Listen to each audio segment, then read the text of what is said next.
Hello, it's the weekend, so I have a little more time. You know, there are people who were born with worse problems than tinnitus, and they went on to have wonderful, beautiful, successful lives. It's just that when we have a new problem, that we've lived all our life not having this problem, and then we have this problem, it can be difficult to cope with. I mean, similar examples are, say for example, a soldier who had his leg, cut off due to an injury in war.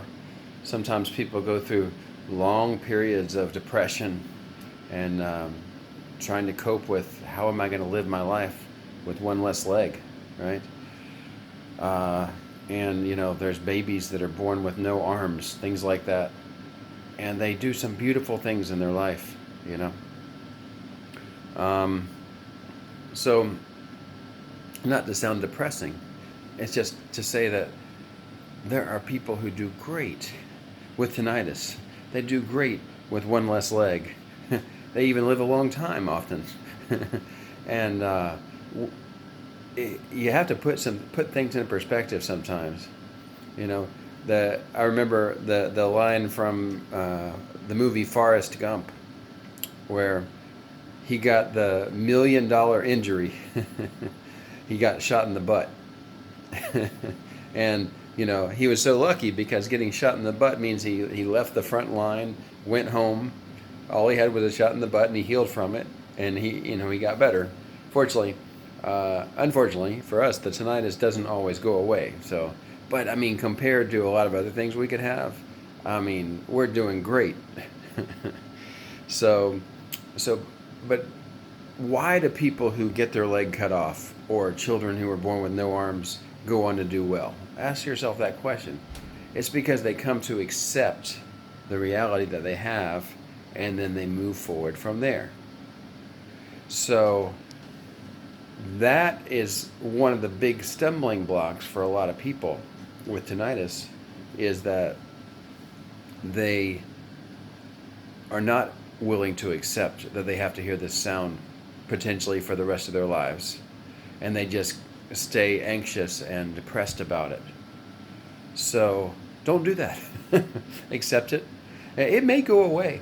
It may. There are people who even after 10 years it went away. It's not as likely, but possible. They may find a treatment that makes it go away. But until then, we sort of have $1 million injuries here. And as I've said in some other videos, one thing that tinnitus has done for me is help me to learn to not put my attention on something that really is a waste of time to put my attention on. It wasn't easy. I didn't suddenly say, "Oh, okay, forget about tinnitus. Who cares?" I forgot about it already. It doesn't work that way. I still hear it sometimes, and but it actually has helped me to learn to say, "Hey, well, what actually is important in my life?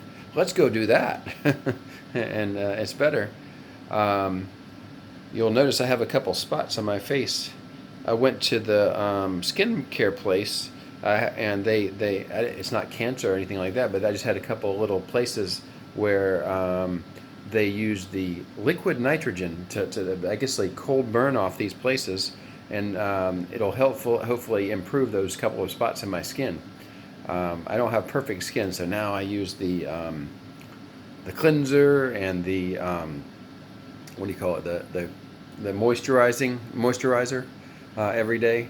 And that's just one other thing I've been doing. It's like I take care of myself. I take care of my skin because it'll help me to be healthier and live longer and feel better. So unfortunately, I wasn't born with the most perfect skin, but it's it could be worse. So, but yeah. So start taking care of yourself.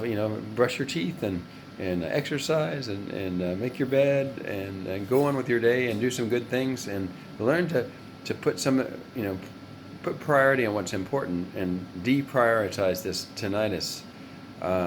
You're not missing a leg. Well, hopefully you're not. Most likely you're not.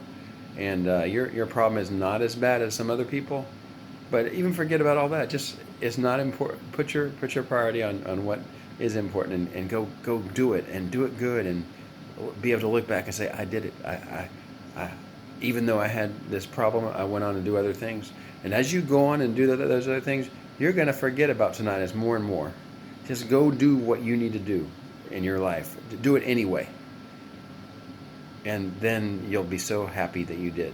Okay, I'll see you.